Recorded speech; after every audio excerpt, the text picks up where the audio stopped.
नमस्कार। आज मैं प्रस्तुत हूँ जयशंकर प्रसाद द्वारा लिखी हुई कहानी बिसाती लेकर। तो चलिए कहानी की शुरुआत करते हैं। उद्यान की शैलमाला के नीचे एक हरा भरा छोटा सा गांव है। वसंत का सुंदर समीर उसे आलिंगन करके फूलों के सौरभ से उनके झोपड़ों को भर देता है। तलहटी के हिम शीतल झरने उसको अपने बाहुपास में जकड़े हुए हैं। उस रमणीय प्रदेश में एक स्निग्ध संगीत निरंतर चला करता है, जिसके भीतर बुलबुलों का कलानंद कंप और लहर उत्पन्न करता है। दाड़िम के लाल फूलों की रंगीली छाया संध्या की अरुण किरणों से चमकीली हो रही थी। सीरी उसी के नीचे शिलाखंड पर बैठी हुई थी। सामने गुलाबों का झुरमुट देख रही थी, जिसमें बहुत से बुलबुल चहचहा रहे थे। वे समीरण के साथ झूल झुलैया खेलते हुए आकाश को अपने कलरों से गुंजित कर रहे थे। शीरी ने सहसा अपना अवगुंठन उलट दिया। प्रकृति प्रसन्न हो हंस पड़ी। गुलाबों के दल में शीरी का मुख राजा के समान सुशोभित था। मकरंद मुंह में भरे दो नील भ्रमर उस गुलाब से उड़ने में असमर्थ थे। भौरों के पद निस्पंद थे। कटीली झाड़ियों की कुछ परवाह न करते हुए बुलबुलों का उसमें घुसना और उड़ भागना शीरी तन्मय होकर देख रही थी। उसकी सखी जुलेखा के आने से उसकी एकांत भावना भंग हो गई। अपना अवगुंठन उलटते हुए जुलेखा ने कहा, शीरी, वह तुम्हारे हाथों पर आकर बैठ जाने वाला बुलबुल आजकल नहीं दिखाई देता।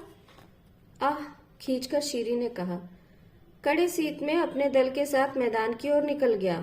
बसंत तो आ गया, पर वह नहीं लौट आया। सुना है कि ये सब हिंदुस्तान में बहुत दूर तक चले जाते हैं। क्या यह सच है सिरी? हाँ प्यारी, उन्हें स्वाधीन विचरना अच्छा लगता है।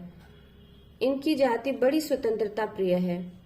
तूने अपनी घुंघराली अलकों के पास में उसे क्यों न बांध लिया? मेरे पास उस पक्षी के लिए ढीले पड़ जाते थे। अच्छा, लौट आवेगा, चिंता न कर, मैं घर जाती हूँ।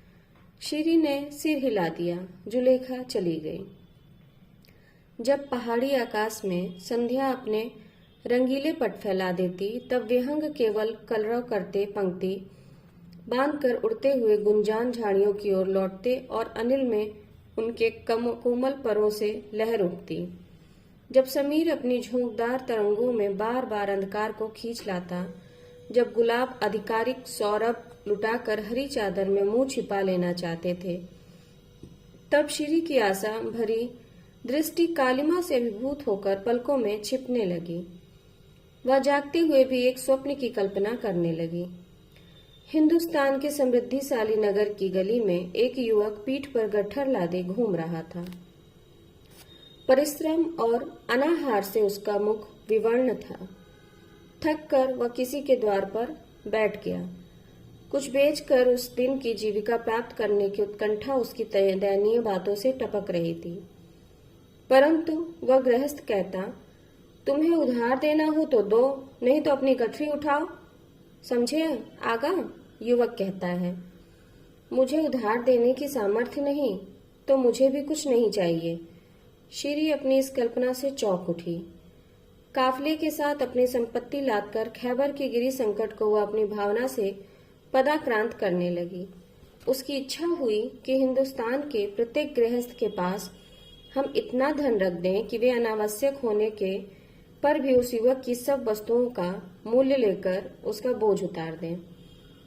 परंतु सरला शीरी निस्सहाय थी। उसके पिता एक क्रूर पहाड़ी सरदार थे। उसने अपना सिर झुका लिया, कुछ सोचने लगी। संध्या का अधिकार हो गया। कलरव बंद हुआ। सीरी की सांसों के समान समीर की गति अवरुद्ध हो उठी।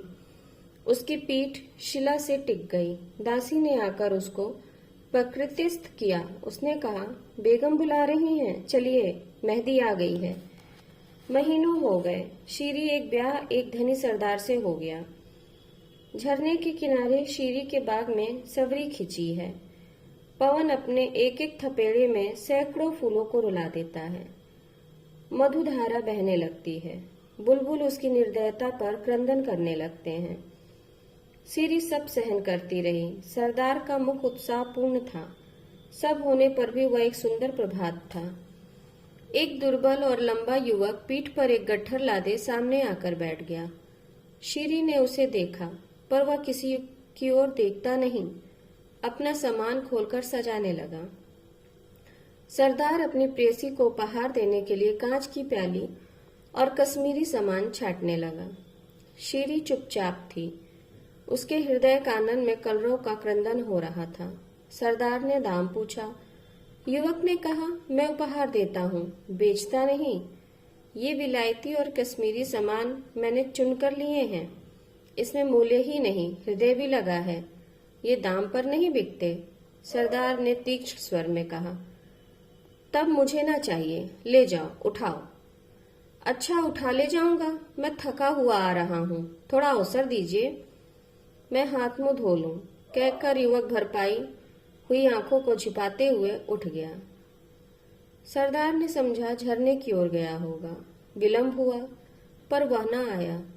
गहरी चोट और निर्मल व्यथा को वहन करते कलेजा हाथ से पकड़े हुए शीरी गुलाब की झाड़ियों की ओर देखने लगी, परंतु उसकी आंसू भरी आंखों को कुछ न सूझता था। सरदार ने प्रेम से उसकी पीठ पर हाथ रखकर पूछा, क्या देख रही हो? एक मेरा पालतू बुलबुल शीत में हिंदुस्तान की ओर चला गया था।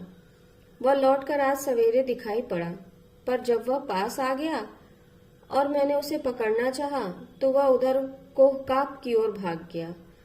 सीरी के स्वर में कंपन था, फिर भी वे शब्द बहुत संभलकर निकले थे। सरदार ने हंसकर कहा, फूल को बुलबुल की खोज, आश्चर्य है। बिसाती अपना सामान छोड़ गया, फिर लौटकर नहीं आया। सीरी ने बोझ तो उतार लिया, पर दाम नहीं दिया। कहानी यहीं समाप्त होती है। नमस्कार।